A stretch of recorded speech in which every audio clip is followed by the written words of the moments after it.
Hello and good evening everyone. Tonight I'm gonna try to make some chicken nuggets, healthy chicken nuggets, not the one that you buy in McDonald's. And I'll show you the simple and easy way to just make chicken nuggets at home so you can have it whenever you want to. You can freeze them, you can use them whenever you want for your kids, for yourself, for the whole family. Just enjoy. So I got some chicken from this is a chicken breast I got from my local supermarket, from my local Woolworth, and all I'm doing is to try to cut it into strips and then into squares, and I'm going to use my Ninja to dice it up so we can use it, and I'll show you how. So because my Ninja container is quite small, I can get the bigger one if I wanted to. All I'm doing is you use 1 to 2 pieces of breast chicken, and you put it inside. You can do as much as you want, it's all depending on how much. Next I'm just going to add a little bit of salt, whatever you want to use. I don't like MSG, so I use just kosher salt. So first we're just going to push a few times. We want to make it as fine as we can. So after we did a little bit, and it looks a lot easier to use, and that's what texture we want, we're just going to put in 1 egg, and we're going to keep mixing it.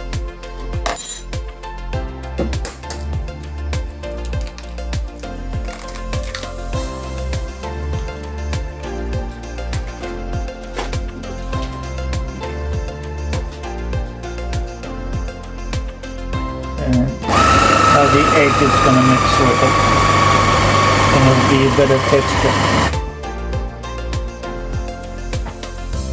Now the texture looks like it's mixed fairly well. We want to transfer it into a bowl, and then we're going to make it, shape it into nuggets.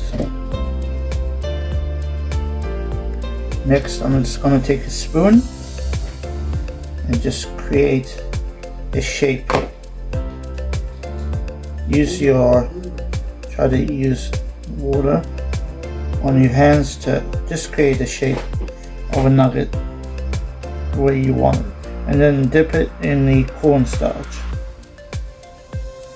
And that, you don't want to try to leave less excess on there, and we're just gonna put it on our pan.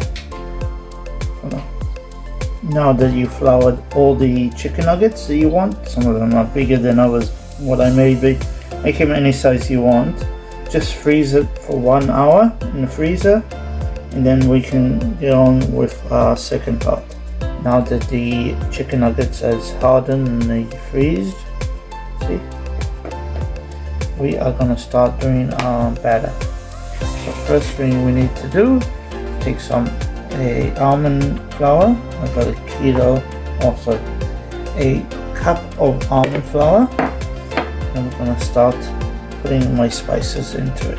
So first thing I'm going to use some paprika, some red paprika, and some Italian herbs, and some salt, some kosher salt or whatever salt you have onto it. Now mix all the spices with the flour so it all incorporate all together, just like this. Now I'm adding just tap water all into it, and we mix it all together into one whole thing. If you feel that it's too wet, or you can always add more almond flour onto it. So I end up adding more the flour onto it, but once you think you have enough, you just dip it in the thing, and then you just put it onto the frying pan, just like that. And we're just going to cook it in the oven on 180 degrees for about 20 minutes. Now the last thing I need to do before I start putting it in the oven, I'm just gonna put some olive oil all through it, so it will